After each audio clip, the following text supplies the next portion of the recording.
This is Sports 845. It is September 29th, 2021. And you know what today, Tom? It feels like football weather. It's finally feeling like the fall. 40 degrees.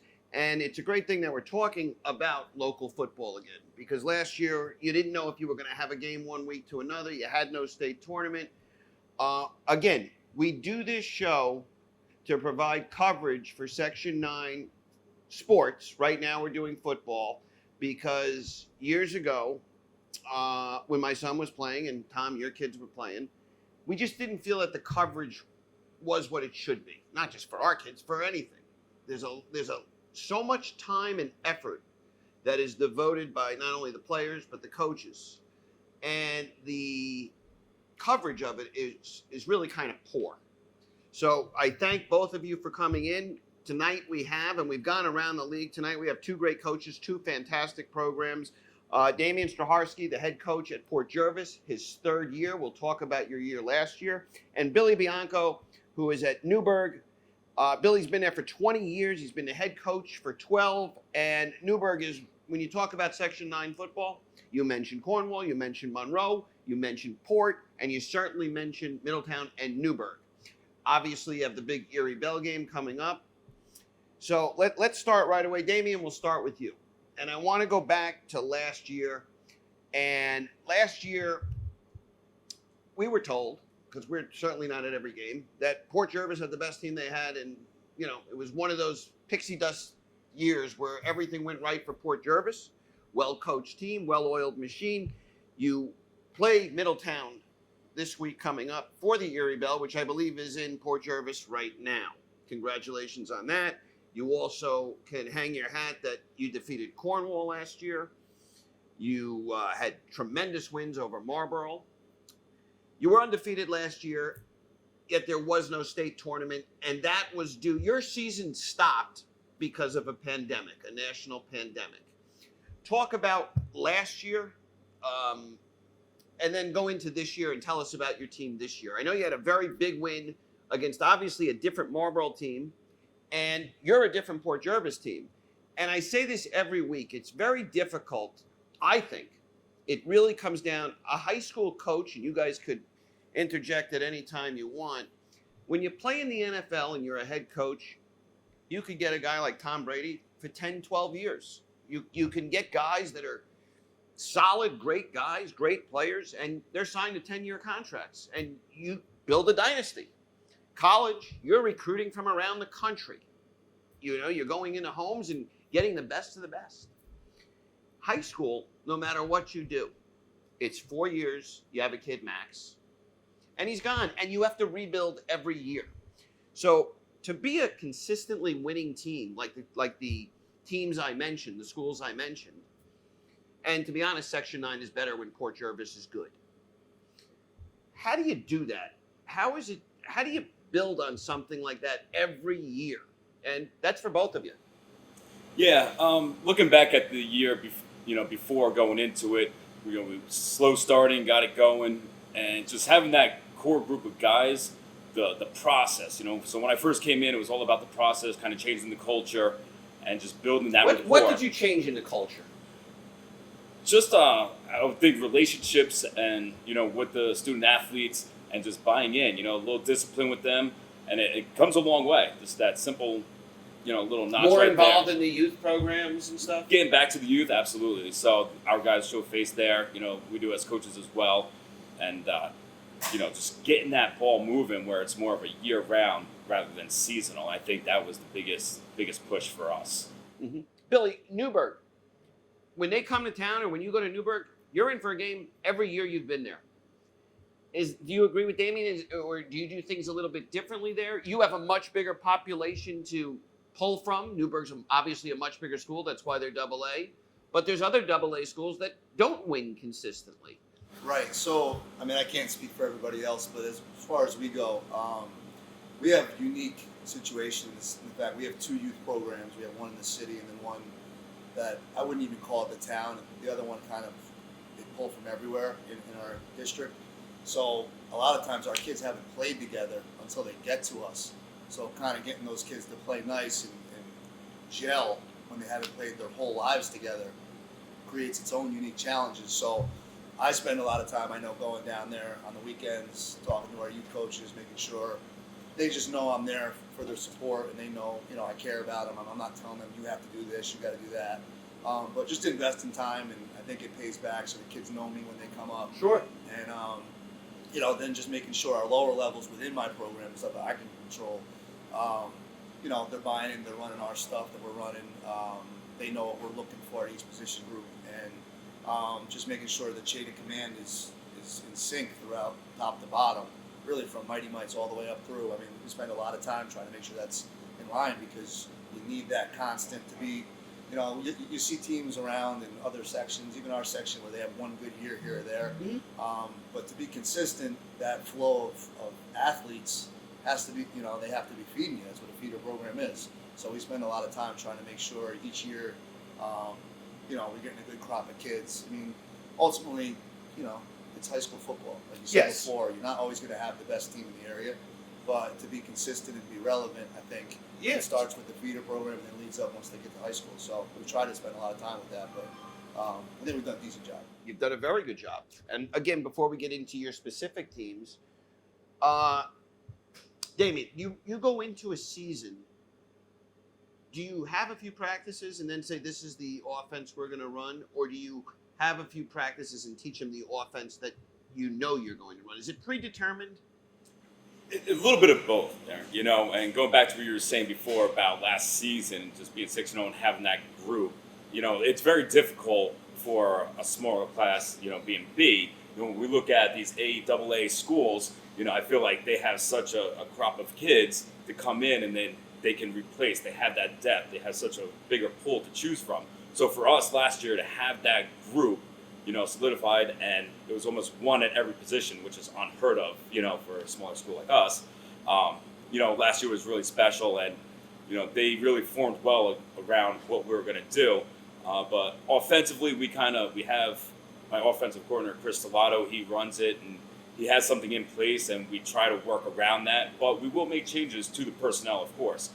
Defensively, I try to move that around the personnel around the defense, to try to make it work. But obviously, if that doesn't work, we'll take the personnel, move it around them. So that poses a challenge for us because we're so limited on guys. And I think that the question I ask is an obvious answer, but Tom will know. Years ago, when we were involved in high school football, or I was involved in overhearing high school football, you were handed my kid brought home a playbook, and it was Power I. And we had a running back that was 135 pounds. And that's what the coach that's what was handed to him. This is the offense we run. Without knowing a tremendous amount about football, I said, this is the stupidest thing I've ever heard of. I mean, you take your players, and if you benefit, you have a quarterback that can throw the ball like crazy. Why would you run Power I with a 135-pound running back? So your answer is something that I asked, but I assumed the answer was what you gave. Billy, same thing with you? Yeah, so this is a unique year for us because we've kind of transitioned And I think that's what makes a great coach. We've transitioned to more of like a spread attack. But most of the years prior, we were doing our wing stuff that we've always done. I think your question is a good one. I think typically we want to be diverse enough in what we have where we can kind of tinker it to the players we have yearly without changing the offense. We're just kind of changing the slider in the sense of, we got a couple great running backs. Well, maybe the ratio run to pass is a lot heavier that year than other years, but it's still what we do. It's not really a tinkering. Then other years we may have a wide out and a quarterback, but still our offense, maybe we'll throw the ball, just the touches will change. Gotcha. Yearly instead of changing offense. Because the problem is, in my opinion, and who am I don't know everything, but if you're jumping in and out of a different offense from year to a completely different offense, your feeder is kind of destroyed because those kids aren't learning the stuff the year before. So there's a downside to it. Okay. So my thing is always, you don't want to be so tight where you can't cater to the kid you have that year, but you don't want to jump in and out of everything every single year because then you get no carryover from the year before. They're in a whole new system.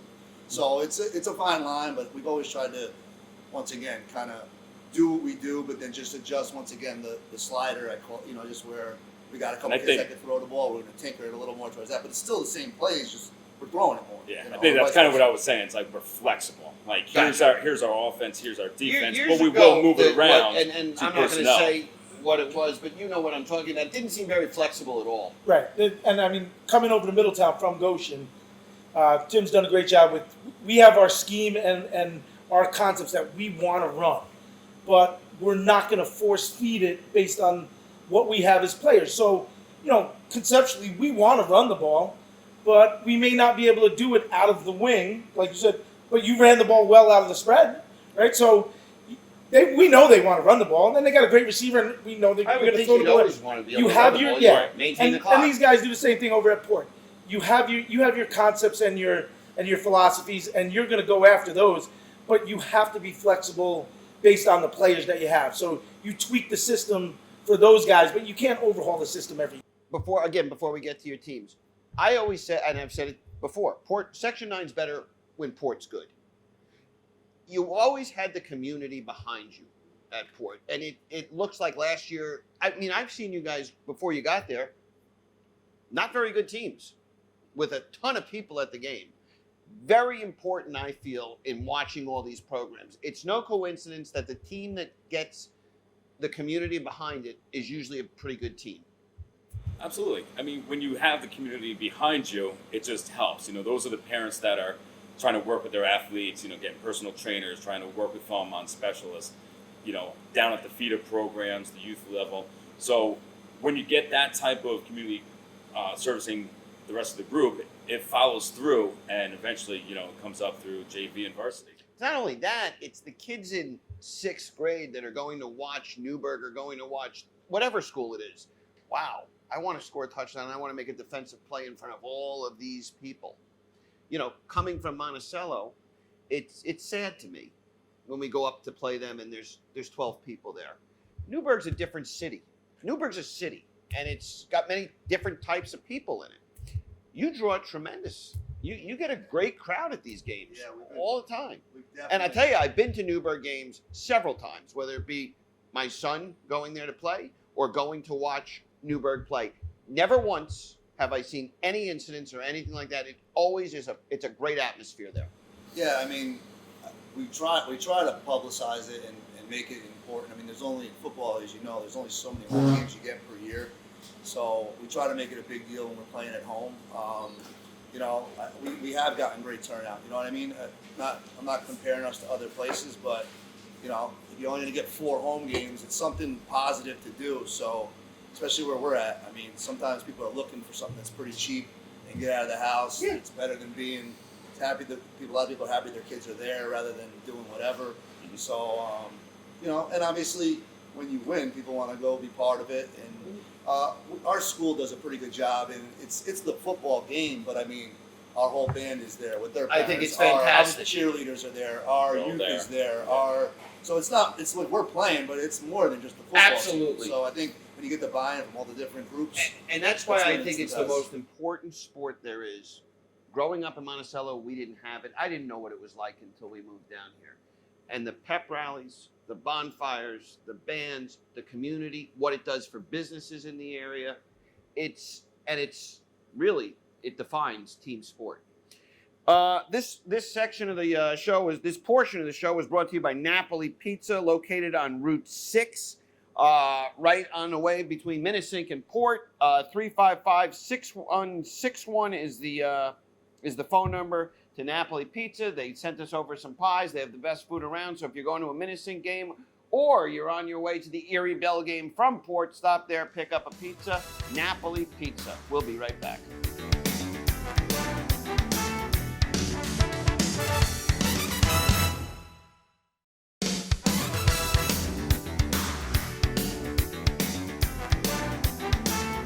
We are back. This is Sports 845, the number 1 rated show in Section 9.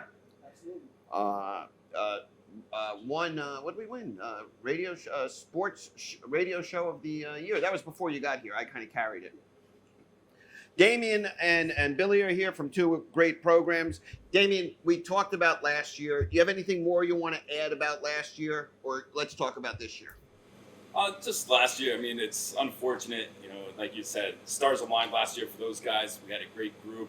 The year before, 9 teams, a special year was my first year, and then we, were 1 point away from making it to states, and So I you had could really go back 2 years ago. yeah, Now- and those were the same group that came, so to lose them was big. But rolling into this year, we have a few starters coming back that are big. They're the leaders, the captains. But all these guys coming up have bought into that process I was talking to earlier, and they followed suit. So we've been working, almost nonstop. So- since- Tell us about Yeah. some of your players, because that's what we do the show for, the players. Tell Yeah. us your players, and tell us what play you're opening up with in the Erie Bell game. oh, absolutely. Yeah, we'd like to get that. Kickoff.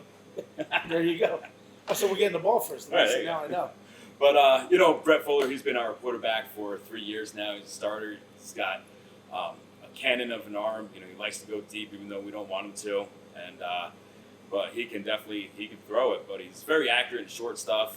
He can move around. He's been to a lot of showcases. He's got a lot of college looks right now. I'm not saying which ones, but he's getting there. Good. We have some offensive weapons. Calvin Cruz, great receiver.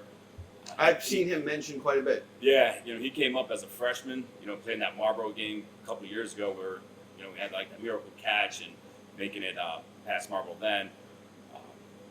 Geffen Coughlin, Nate Chambers, 2 more guys that run the ball and then also play defense, so they're playing both sides that just contribute and make, us a better team. And then obviously our big guys on the line, when we went to the Warwick 7-on-7 and lineman challenge, they're walking around, guys are looking at them like, holy crap, who are these guys? And, it's good to have those big guys up front. Like I said, when we're a smaller school, How many Those- guys do you have go both ways?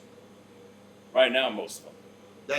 Yeah, Yeah. it's tough. Like But last year, again, it was different. Most We of the had, schools you're playing the same. yeah. When we went to the Minnesota game, Newburgh game, and we're looking, and we do see these A's and double A's and how little they have. I was kind of, we're fortunate to How have all these close guys. are you to being in A school? Are you close? We're at the top of B. You Okay. know. Because they were in A for a while. Yeah, that I get. prior, And Yeah. prior to Damien getting there, Port was in A. Because when yeah. I was at Goshen, Right. we would play them in the playoffs every year. Yeah. Now, Damien, you're a Minnesink guy? Went to Minnesink? No, Delaware Valley. I'm actually Delaware Pennsylvania. Valley. Okay, Yeah. so you never played in Section 9. No. Right. Tell us about the Erie Bell game. What's that like for the kids? It's huge. I know it's tremendous. I know it's huge, but what's I guess you don't need to be pumped up. You don't need any blackboard material for that game. It's like, it's North Carolina Duke. Doesn't matter where you are. That's Doesn't matter where they're ranked. It's usually a great game. Now, Yeah. this year it's where? It's at Port. It's at Port. Yeah. Okay. So the way I look at it, and it's hats off. I mean, Tim and Dom and all those guys over there, Middletown, have done such a great job with the program. And of course, schedule comes out, we know it's going to be on there, and obviously we circle it. It's one of those things, like, we're a smaller school, but we want to take on the biggest guys and have the best competition. Obviously, that's always the Can only help biggest. you. That's always our biggest one, So it's going to make us better in the long run, regardless of what happens. And you have a very good team again this year. You had a very tough game last week. I was following it on Twitter. 14-12 final. 14-12, yeah. And I believe, and this is not to degrade, but Marlboro obviously is much improved. Last year, I think you beat them by a combined 120 points. Yeah, we did 19-0 over 2 games. Oh, so I was pretty close. Yeah, no, you're right on. But And that's only because you chose not to go for 2 at the end. right. But I told these guys coming out, I said it's a different program, it's a different coach, different players. They had the transfer from VC come in. Mhm.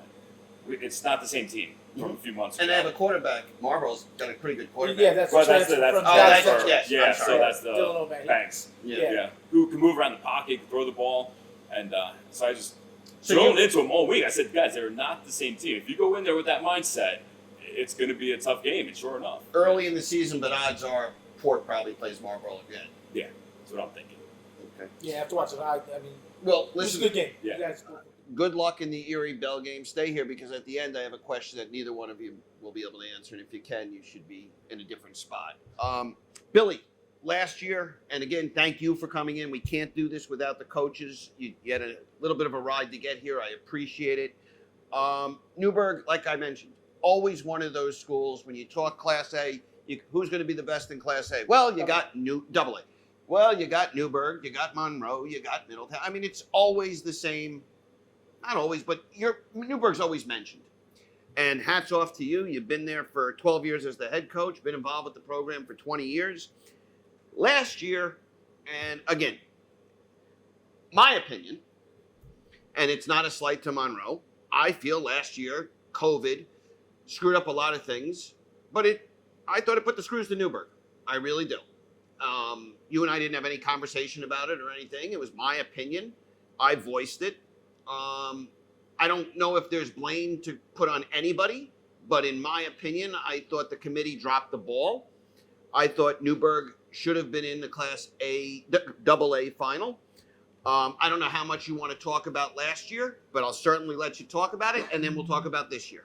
Yeah, obviously last year we felt we kind of got a raw deal on the whole situation. Different standards for scoring. The COVID season was talked about in the preseason meeting, and I was aware of those. But my issue was that when I say we, all of the AA coaches were communicated with several times throughout the course leading up to that point that league games would probably take precedence over non-league games. We have those emails, and then all of a sudden when we lose that didn't happen. So I won't even say we deserved to be it. We just wanted the right to play. Well, I'm not sitting here anointing you champions. But we would have swapped that game, and we would have played Pine Bush that last week. I personally think if you would have polled the majority of the coaches in Section 9, the majority would have said that was the right thing to do for football in our area. Let the best teams play. Let the game versus Pine Bush be decided on the field. If we win the game, we're in the playoffs for a chance to see what happens. Exactly. If we lose, we're out. I think it should have been decided on the field. That's what we're both trying to say. It is what it is. They made the decision. They know I don't agree with it. I don't want to really talk too much more about it. Done. They're in a tough spot. I mean, I get that too. But once again, I just felt the right thing to do would let the game be decided on the field, and that didn't happen. And it's unfortunate for our seniors who had to go out like that, especially when so much. I don't want to say it, so much Blood and sweat. so many people felt the one way, and for whatever reason, it wasn't enough. So it is what it is. I question so many things that I see the section do. Yeah. For instance, what was it? Not last week, the week before. Goshen and Monroe had open dates due to COVID or busing. They had open dates. The fact that Goshen went to Westchester, and you have COVID. Horace Greeley. So you have COVID issues still. Right. And you're putting kids on a bus to go an hour. And then you're sending Monroe up to Corning for 2 hours each way. Johnson, 2 hours, 4 hours on a bus. I don't know if the committee didn't realize that Goshen and Monroe are about 8 miles away from each other. So there's just certain things that make you scratch your head. Yeah, it's tough. I mean, I know, and once again, I'm happy we had the games we had, but I was scratching my head when a team that didn't make the playoffs this year pulled Minnesink and Cornwall out of the gate. I mean, a team that didn't make the playoffs, you think would have a lower opponent. Because I know most years when we win, we have the top teams the next year. How could a team that didn't make the playoffs pull those two teams? It doesn't seem. Yeah. I'm happy we got them because Sure. I like the competition, but I think most teams in any sport would think the top school would get the tougher games. And I don't know. That seemed a little weird to me. There's a few things that seem weird to you. I don't know if you want to expand on this. Why? I don't know. Okay. Once again, I'm not mad. I was happy to see it, to be honest. Okay. I'd rather play the better teams. Sure. But it was a little weird, I thought. Tell us about your team this year. I know that you had a tough loss to Cornwall.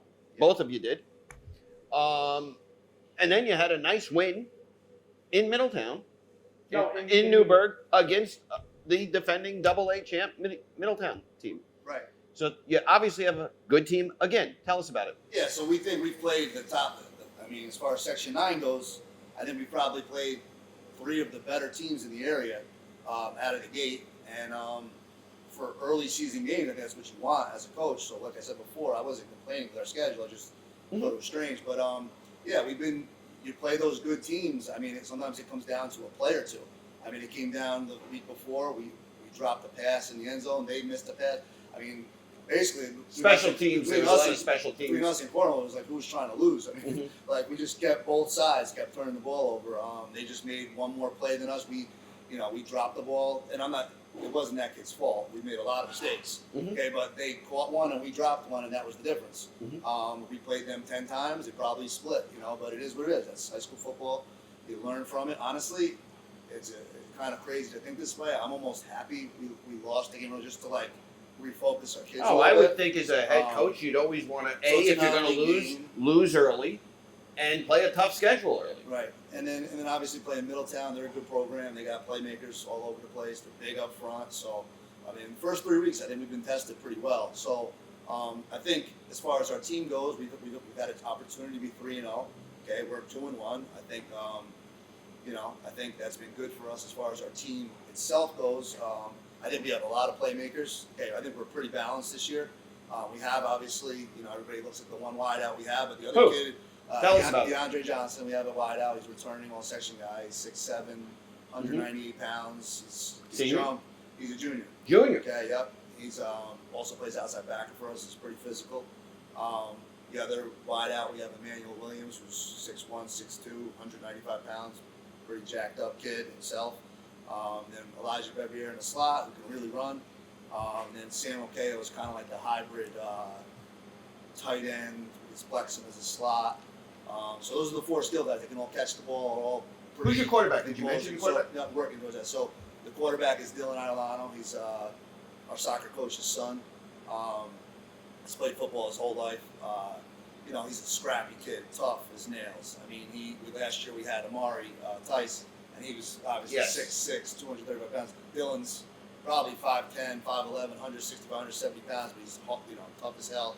Can throw the ball a little bit, can run the ball. And then Eric Duncan's our running back, who, he's a physical, tough runner. He's kind of unorthodox, but he's pretty versatile. He can cut, and he can run, and then he can, just bruise people too. So he's a good balance. I think he's going to only get better as the year goes on, just because he's a kid who, we kind of, I don't want to say we found him towards the end of last year, so his best football is coming.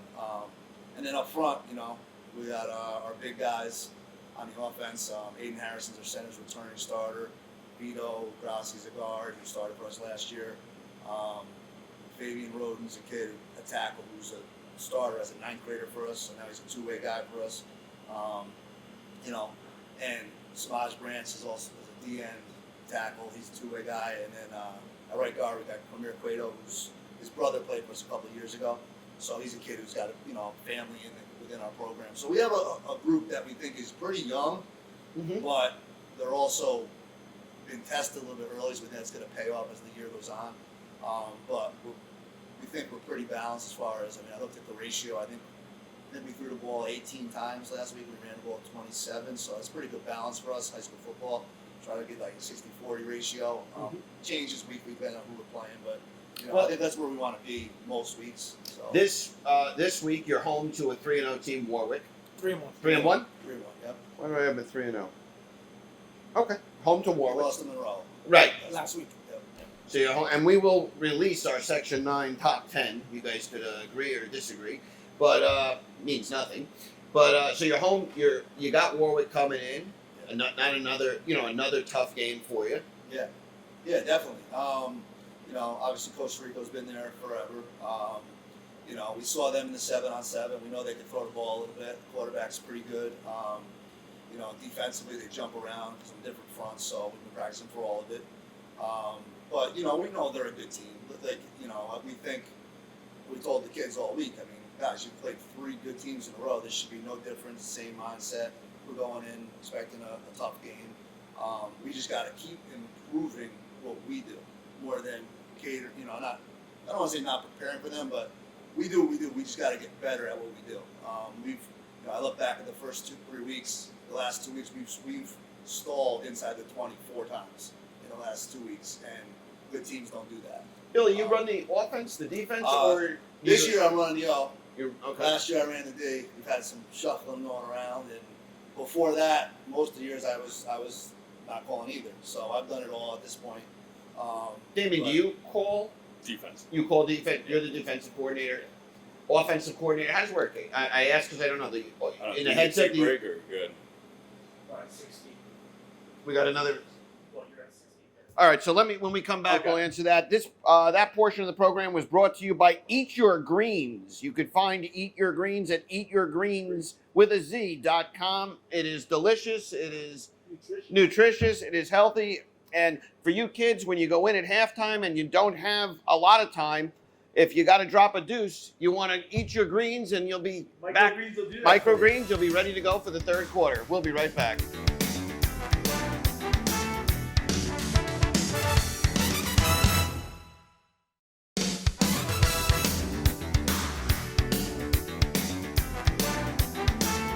We are back. Again, thank you guys for coming in. We'll finish up with you guys. I got a few more questions. We were talking about offense and defensive coordinators. So Damien, you got the headphones on. Offensive coordinator calls in a play. Does it go through you first? Do you okay it? How does that work? How does your staff handle it? I completely trust my staff. Okay. So I give. It's after the game. You say, "Why the hell did you run?" Correct. Yeah. Okay. I do have the headset on, so I do know what's going on. And if I don't like something, I will intervene. But I give him full reign to the offense. He came up with everything, and he runs it. And we talk about it, so I do know what's going on. But when I was putting the staff back together 3 years ago, I knew we wanted to be that guy. I have my O-line coach, Alton Carroll. I just leave it up to him. We got a D-line coach, but I run the overall defense. So we do have position coaches, but I kind of run the defense. I let Stellato run the offense, and we keep it at that. Same, Billy? Yeah, I mean, we build the menu of what we're going to do together in the off season, and then once we're in season, I let our coordinators call the game. Obviously, if there's a situation, I'll tell them this is what we're like. I'll override, but that doesn't happen that much. I mean, I'd say 90 to 95% of the time they're calling it. The Washingtonville Wizards head coach, Anthony Finocchio, was going to be here tonight. His daughter, Liliana, unfortunately hurt her ankle and couldn't make it, causing Anthony not to make it. A lot of things do take precedent over football and family and health, and we hope Liliana is feeling much better. She's 5 years old, so she'll be back bouncing around very soon. But Anthony will be with us next week, hopefully. Here's the question neither one of you guys could answer. Before I get to that, one thing I do see, and back to the committee, and so far, thankfully, I don't think there's been many games COVID-related cancellations. But if there are, I don't see the phone ringing off the hook at Newburgh, Cornwall, Monroe, Port. Maybe hey, would you guys like to make up a game? And I think that could, that hurts too. I think that could come into play at some point. We're not calling those schools to make up a game. Yeah, I'd like to touch base on that. I thought you would. There's the COVID situation is one thing, but then there's the new week 0 thing, where you have to go out and find a game. Right. I didn't get any calls to play us.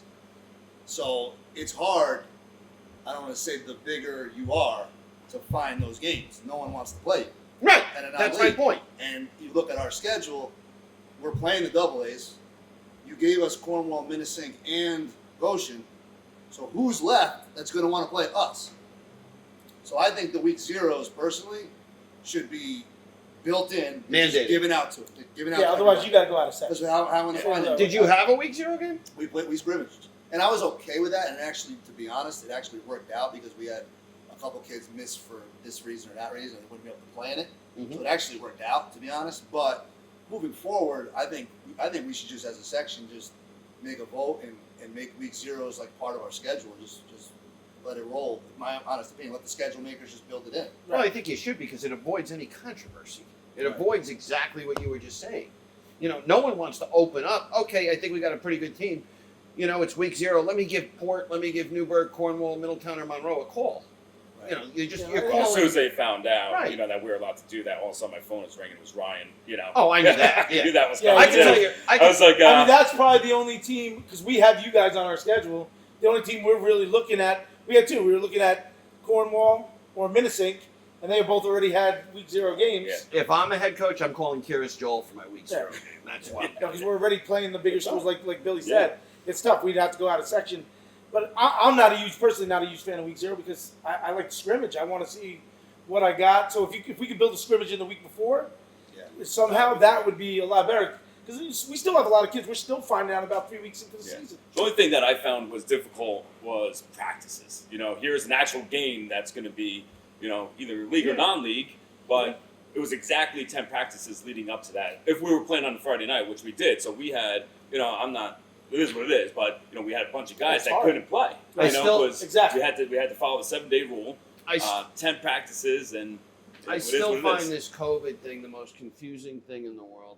You got the whiteout game at Penn State. You got 111,000 people, and it happens every week at a different stadium, cheering, yelling, screaming, sharing beers, shoulder to shoulder, and then the next day on campus you're wearing a mask outside. It's just mind-boggling to me what's going on. But thank God there haven't been any COVID issues regarding the football season so far. Here's our Section 9 top 10. You want to do it? Oh, you got it in front of you, guys? We have number 1, we have Cornwall at 4-0. Number 2, we have Newburgh 2-1. They're home to Warwick. 3 and 4 could flip-flop. We have Middletown at 3, Port at 4. They play each other. Monroe, despite being 1-2, we have ranked 5th. Walk Hill 3-1. Big tough test this week at Marlborough. Number 7, we have Minnesink going to Valley Central. Rounding out the top 10, Chester and O'Neill, and they play each other. Any guys? No, you missed it. Did you? No, I don't think Did so. you say Warwick? Warwick at 8. Oh, Yeah, sorry. at Newburgh. And Section 9 also this week welcomes Beacon, which I think is a good addition to Section 9. They'll play their first Class A league game at Goshen. I think Beacon's a good addition. Nice facilities. Close, I often wonder why some of those schools right over the bridge. And my brother's the D coordinator at Ketchum, and it's 15 minutes away. It's way quicker to Ketchum than to Warwick. John Jay obviously is right there, and Arlington. Kipsey, when Kipsey was in Eddie, You think it makes sense, but that's bigger than me. But. Any player? I'll ask you both this. Any players that you've played against surprise you, catch you off guard? This kid's better than I thought he was. This team's tougher than I thought they were. I mean, I'm not looking for you to give blackboard material here. They're all, I'm sure, good, but you know what I'm saying. Anybody in particular or any team? Wow, this team's really improved. Yeah, I would say Marlborough right off the bat. They came out, and like I said, coaching standpoint, I'm not going to take anyone for granted, and they came out and gave us a dogfight. Which is funny because we had week 0 Cornwall, Liberty, then we had Minnesink, Marlborough, and now Middletown. So our first 5 games was we have a hard schedule, then hopefully goes through. But again, every game is hard. But I would say Marlborough as a team, they were definitely surprising. Yeah, go through our 3 games. Cornwall, we were with them all summer doing stuff at camp, and then we played. So it wasn't like there's no real surprise. I kind of knew what we were getting. And then Middletown, a lot of the guys, that played last year, I kind of knew. The only thing I'll say about Minnesink is, I forget the kid's name. They had this nose. It's like a wrestler kid. He was scrappy as hell. But that's the kid that stuck out. I was like, man, this kid's giving us fits. But other than that, it's tough because, like I said, the week 2, week 3 for us. We played them last year. We kind of know most of the kids coming back, and then those are their main guys. And then even the quarterback, who wasn't the guy last year, you saw him enough in games where you knew he was playing. We knew he was getting. So they didn't really surprise us. But as far as surprising, who's that kid? That one nose from Minnesota was tough. He's a wrestler. You guys, your season ends, you have your banquet and everything, and then I assume you're doing everything you can for a kid to get him into school. Get him into a school, whether maybe it's not D1, it's D2, D3. Is that something you guys handle yourselves? I could speak. I help out as much as I possibly can, but I know it's changed over the years. I know when I went back to school years ago, going on to college, my high school coach brought me somewhere and was doing the film. We kind of lead these guys on what to do, putting their stuff out on social media, reaching out to coaches by themselves. So we'll draft up something together. They kind of give me a list. I'll reach out to coaches. So I think it's more of like a team effort between myself and the player and the athlete to try to get them somewhere. And last year was difficult with the COVID because so many colleges were already now behind, so they Right, of weren't course. taking as many. Their Yeah, roster it's spots another- weren't there. It's another I called growing up, that the kids got last right, year. yeah. I called up East Stroudsburg University, called Coach Swilliger, and he's like, Coach, listen, he goes, a lot of these guys we're not playing. They're staying another semester and playing that 5th year. He goes, our roster spot just shrunk down to Yeah. nothing. Yeah. So it was difficult. I mean, we had like 6 guys move on. Mostly D3. Good. Yeah. Fantastic. Guys, anything you want to add? No, I would say to that same question, last year was definitely difficult in that a lot of times, especially in Newburgh, I mean, we get guys coming through all the time. I mean, kind of Division Ones, everybody's coming through. And last year with the COVID, we were playing in the spring. A lot of them are in spring ball. They didn't come through. Our kids, I think they were still in the dead period. yeah, Like while we it were didn't playing. match up. And then our kids, honestly, last year, the way it ended for us, a lot of them were a little, like, kind of disheartened by how it ended. So, but typically on a normal year, we're doing a lot of stuff helping them put their highlight film together, sorting it for them so the right stuff is in the beginning and going through and then emailing the coaches. And I think that's one thing. It's not me personally. It's just that I've been at the same spot for so long. Sure. I have relationships with a lot of the places, and a lot of these coaches do too. But I think when someone's been there 12 years, I mean, they know where they're coming to. So I think that's helped our kids. We can't do this show without the support of the coaches. It would be meaningless having Tom and I sit here and talk about it. I appreciate you driving down from Newburgh, from Port. Honestly, every coach we've ever reached out to has said, I'd love to come on. And we do it, again, for the kids. We get some people that sponsor it. There's pizza here if you want. Thank you for the access, and I wish you both the best of luck. Thanks for having us, and thanks for doing this, for the coaches, for the kids, and getting that word out to the community. You got it. We're going to talk some national stuff, but we'll come back and we'll talk some national stuff. But again, thank you both very much. No problem. Continuing on with Section 9 and finishing up with Section 9. Again, thank you to Billy Bianco. Thank you to Damian Straharski. And Anthony Finocchio, who couldn't make it tonight. Hopefully Liliana is feeling perfect next week, and Anthony is around next week to talk Wizards football. Tommy, there were some good games last week, some great games, and you have some upcoming games. Talk about those, and I'm sure there's some teams around here that are ranked in the state. Yeah, we got recapping last week. We had Newburgh edged out Middletown 19-14 in the AA showdown. Walk Hill hosted Goshen. Fantastic game. They beat them 28-14, and Port, as we talked about before, beat Marlboro 14-12. Also on Friday night, you had Red Hook 20, Kingston nothing. O'Neill knocked off an unbeaten Highland team 48-6. New Paltz beat Roundout 9-8. Monroe knocked off a undefeated Warwick team at Warwick 49-14. Cornwall beat Pine Bush 34-0. Minnesink beat Washington 28-14.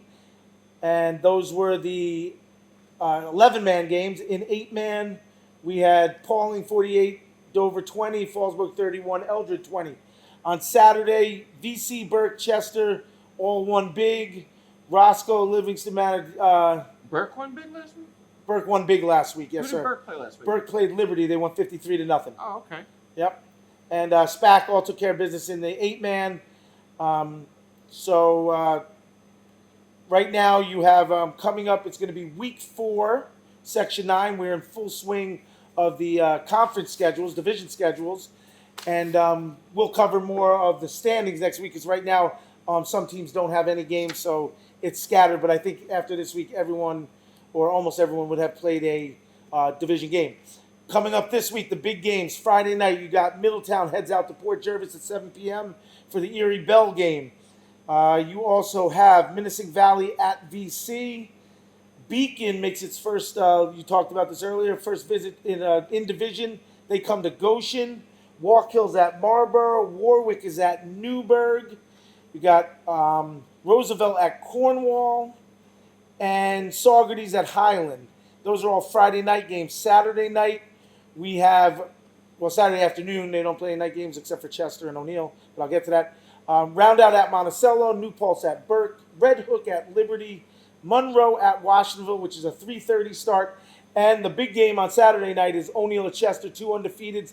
Probably a preview of the Class C championship game. 2 really good teams right there. They're going to be at Chester at 7 p.m.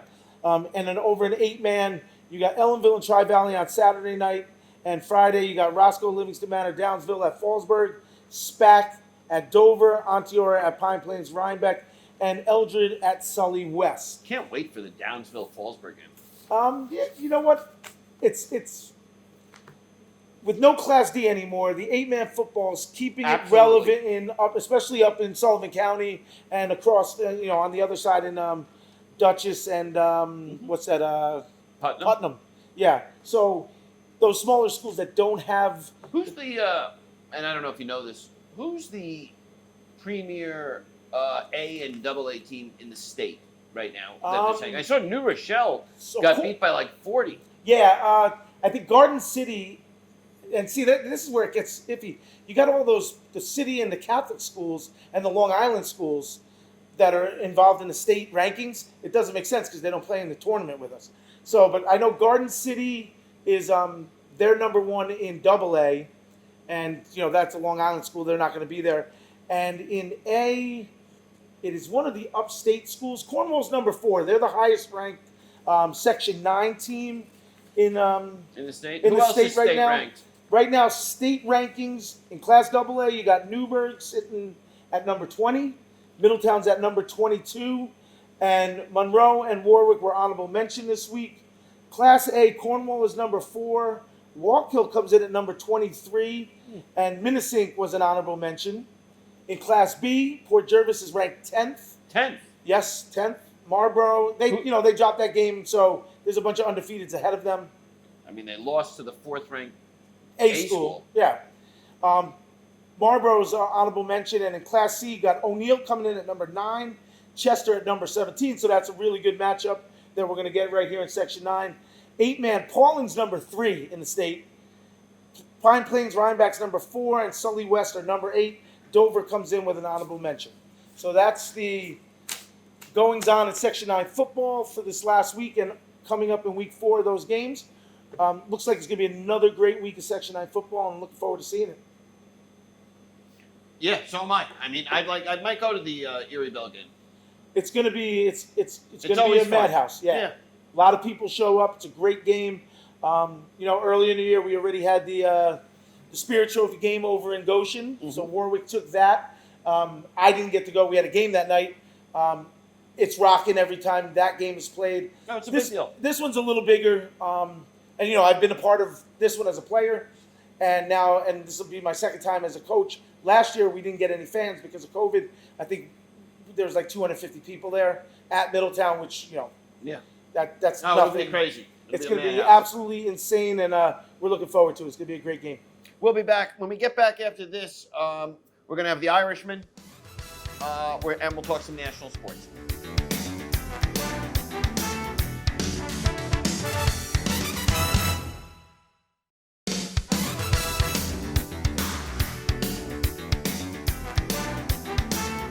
Tommy, nationally, we have to talk baseball. I mean, the Yankees have been such an up and down team. They win 10, 13 in a row, then they look like a horror show. Yeah, it looked like they were going to be out, and now they're right back there and Right. vying for the top wild card spot. Right now, they're 2 games up in the wild card, and the schedule makers did a hell of a job because they finish up with the Red Sox and the Blue Jays. Yeah, they control their own destiny.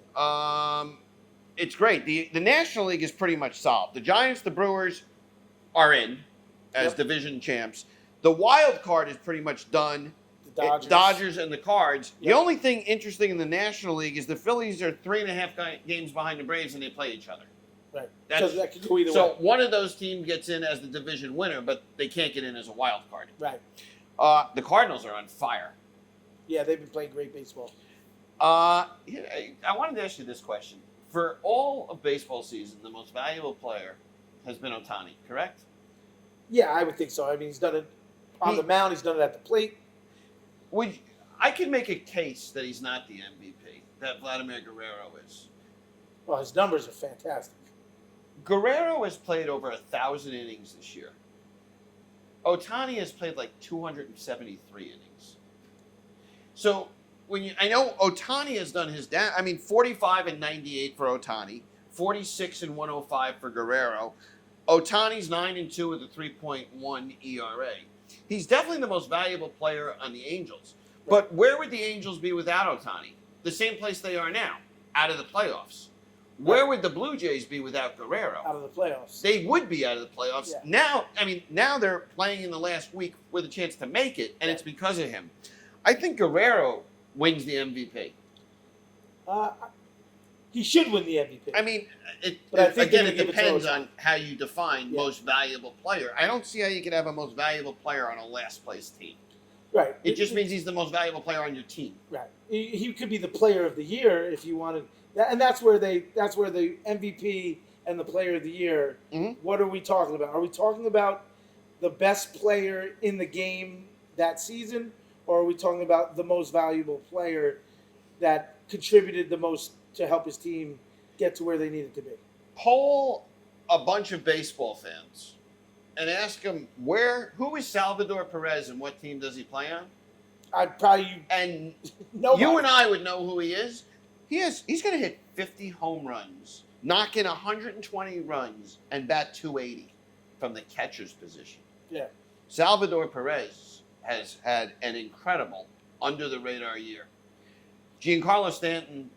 He's Now red it's a hot great right now. trade. Yeah. Today it's a great trade. Well, Cashman's a genius. This is what the Yankees have been waiting for, right? Yeah. This sort of tear that he's on. Yeah. And when you traded for him, this is what you expected. And when you have Stanton and Judge both hot, boy, that's a tough lineup. I mean, you know, Did you see the home run he hit last night? Yeah. My God. You know who Stanton reminds me of? When he hits the ball? Piazza. Very It's similar. a line drive over shortstop, and the next thing you know, it's bouncing off the wall. Yeah. But he hits moonshots. And the swing, when you see him stand there and he starts It's to swing, flat-footed. it doesn't look great, but then through contact, it's phenomenal. The bat speed is tremendous, and just raw power. Baseball's great to fall asleep to. I hope the Yankees win the wild card. I hope the Yankees win the World Series. The Mets season has been a disaster. Syndergaard threw an inning last night. 10 pitches, 2 Ks. Yeah. I mean, I think they give him a qualifying offer, and if I'm the Mets, you want him back. Absolutely. I mean, that's it. Who wins the game first? The Jets, the Giants, or the New York Knicks, who start at the end of October? I think the Giants will win a game before either one of those, but it very well could be the Knicks. Zach Wilson should be starting. There's really Yes. no one else. Here's where the Jets make a monster mistake. God forbid Zach Wilson gets hurt, because he is being punished in these games. Yeah. And with Becton out, and I said to you before the season, the only problem I had with what the Jets did is not bring in I know Fitzpatrick was signed, not bring in a Cam Newton, not Anybody. bring in a veteran, because Zach Wilson is not going to last 17 games with this offensive line. Not running the plays that they're running. No. They got to shorten up the passings. They got to go to more of a West Coast kind of. I know it's not. They're trying to establish what they want to do, but what they really need to be doing is developing Zach Wilson. It's get him very used to the hard to speed. develop him. Right, get him used to the speed of the NFL. But that's I what they think have that they to need do. to. Yeah. I think put it on speaker. I think Wilson will be fine. I think the Jets are just a train wreck right now. Something is really odd with Deshaun Watson. I mean, I know what's going on with him, but he's not on any list that he's not allowed to play. I know that I would assume the Texans aren't playing him because they don't want him to get hurt. You're trading a guy at an all-time low value if you do. Right. But Deshaun Watson, we can make the case, is is a top 5 quarterback in the league, and he's young. Yeah. And I think there's something more to the story, and I'm not talking about what's going on with him in his personal life and the details of that. I think there's definitely something. I find the details of his personal life much more interesting than what's going on right Yeah, now. I think the NFL is behind this, and I think the NFL doesn't want to come out and say they don't want to violate the agreement with the Players Association. I think that has to be it, and they are putting the squeeze on the Texans front office that if you play this guy, it's going to be bad all the way around. Well, So I think the Giants, real quick, they're 0-3. When does the storm come for Saquon Barkley? The Giants are 0-3, and Daniel Jones can't be blamed. I don't think he's 10th on the list in the blame it's game. Jason Garrett. I think Garrett Jason has gotta Garrett, go. Joe Judge is going to be your head coach at least this year and next year. Yeah. Jason Garrett, I think, should be gone.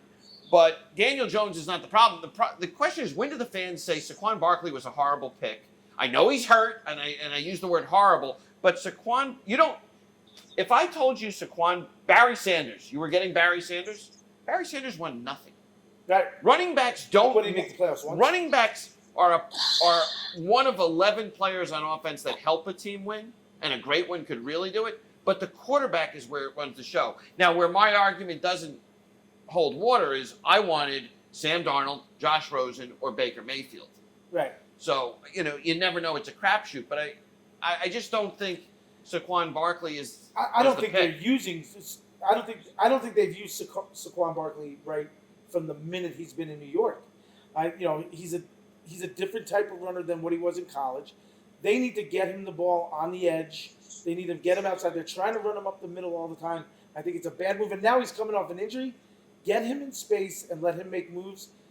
Let him be a compliment to the My point offense. is, it's enough. You can't blame the Giant offensive line for everything. No, and they're not great. They're not awful, but they're not great. And you're trying to play power football with an average line. It's a terrible combination. We have the Irishman on the phone. The Irishman can be found if you're looking for him, and I'm sure a lot of people are right now. The Irishman can be found at the Great Brew Restaurant in Goshen, 2 Railroad Avenue. They have terrific wings, great food, great atmosphere. They have live music at times. And the Irishman, when he wins, he's in the middle of the bar and wants everybody to know who he is. The last 2 weeks, he's been hiding close to the corner. Irishman, are you there? Yeah, where was I last week, my friend? I don't know. You didn't. I don't think your record was very good, was it?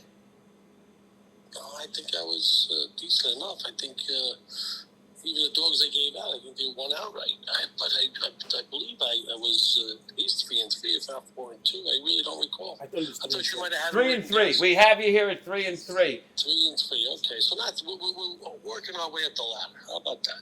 Okay, Irishman, give us your picks this week from the wonderful Brew Restaurant. Are you located in Goshen or Pineville? We're down here in Goshen, beautiful town, village of Goshen, 2 Railroad Ave. Just filmed a movie. Yes. It looks like Christmas. Looks like Christmas time in Goshen.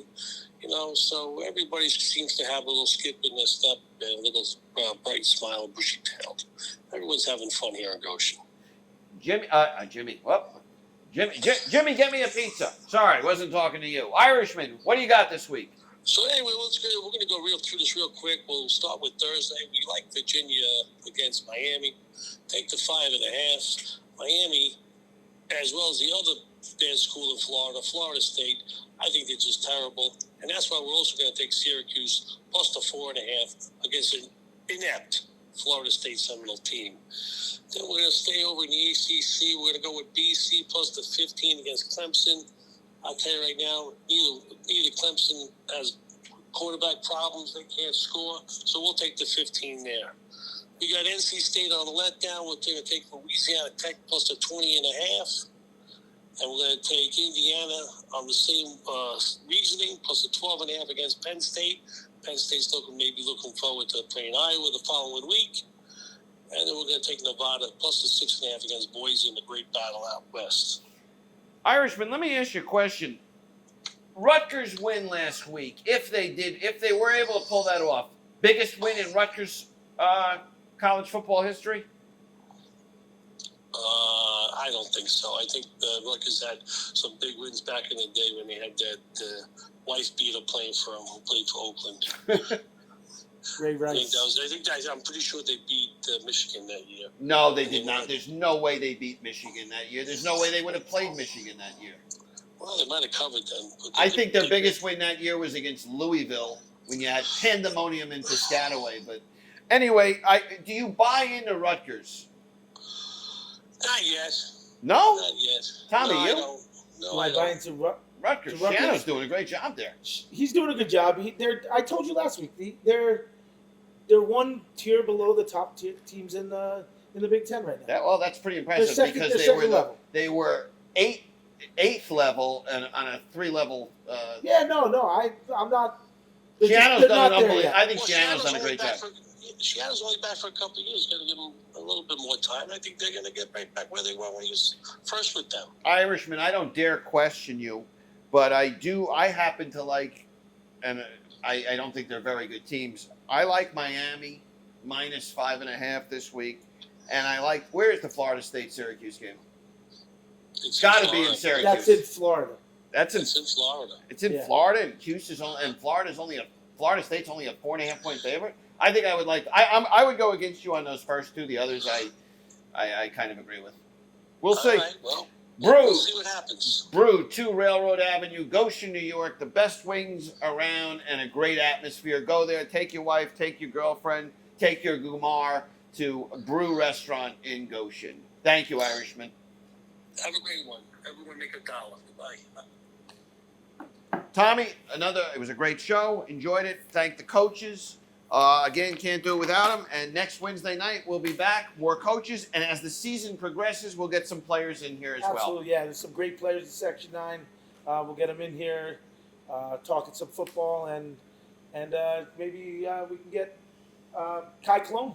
Yes. Speak to Yeah, Kai. Kai Committed to Committed Princeton. to, that's where I want to go. Kai Princeton. That's a huge signing for Section 9. When you start getting some of the Section 9 players getting to these big time, lower level D1, but that's a big time school, Princeton. Good for Kai. He's a great kid. I went to an Ivy League school. Marshall's Ivy League? No, I went to the bookstore, got some stuff. Got some stuff there. All right. Brew in Goshen. Eatyourgreens.com. Napoli Pizza. We can't do it without them either. We appreciate all the support. We'll be back next Wednesday.